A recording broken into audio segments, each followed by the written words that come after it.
Hi there, welcome back. Thank you for joining me today. Do you like history? Do you like true crime? Do you like diamond painting?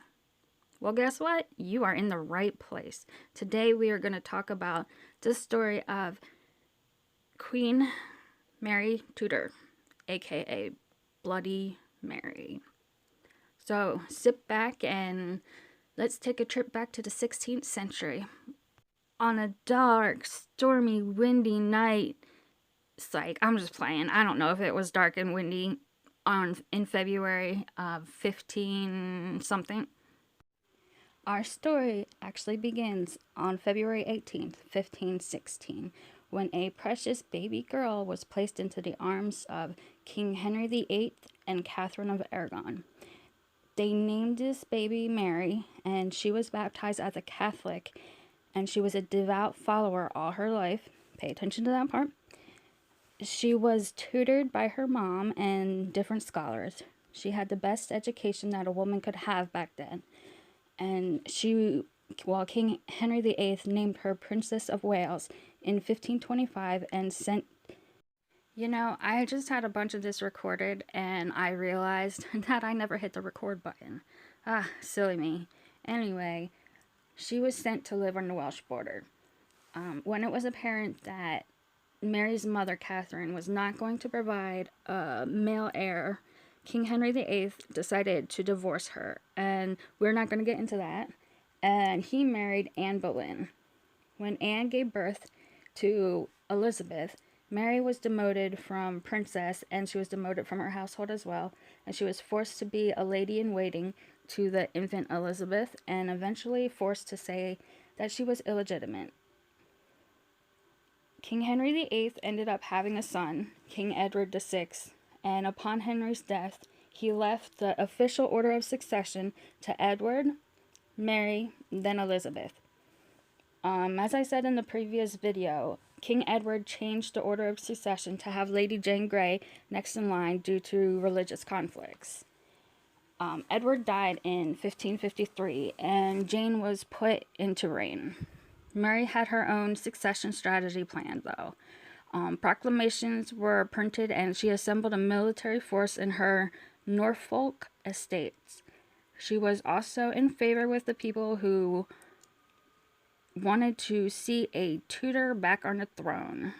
And 9 days later, Jane's council turned against her in favor of Mary when they saw that Mary had the popular support. At the age of 37, Mary took the throne and reinstated her parents' marriage.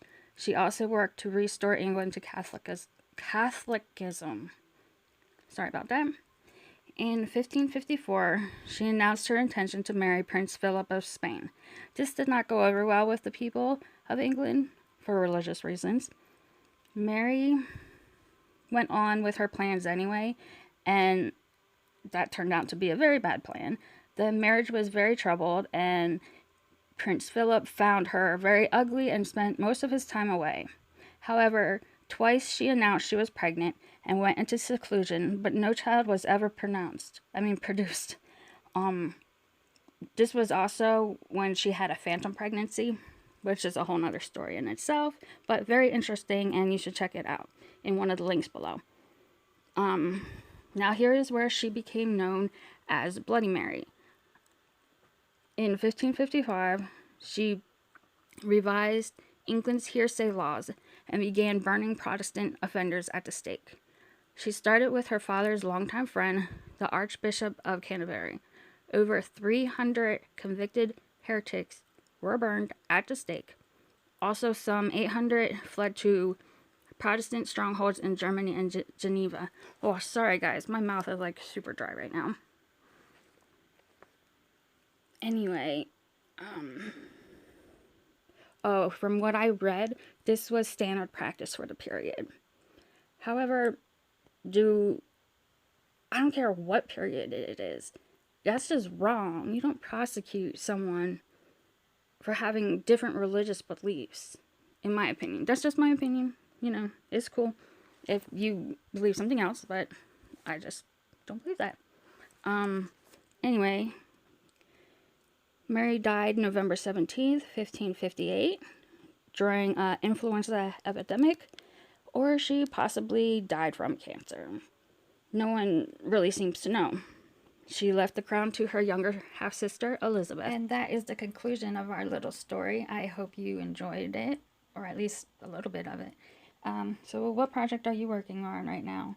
And what do you think of Mary's story? Do you think that it was a crime, or do you feel like it was the how they were during that period, so it makes it, I guess, acceptable, makes it okay? I don't know. Yeah, so that's it. Thank you again for joining me, and thank you for the support from my last video. I really appreciate it. And if you feel like it, please subscribe and comment and like the video. Share it if you'd want. I'd greatly appreciate it. And that's it. I hope you have a great day. Bye, everyone.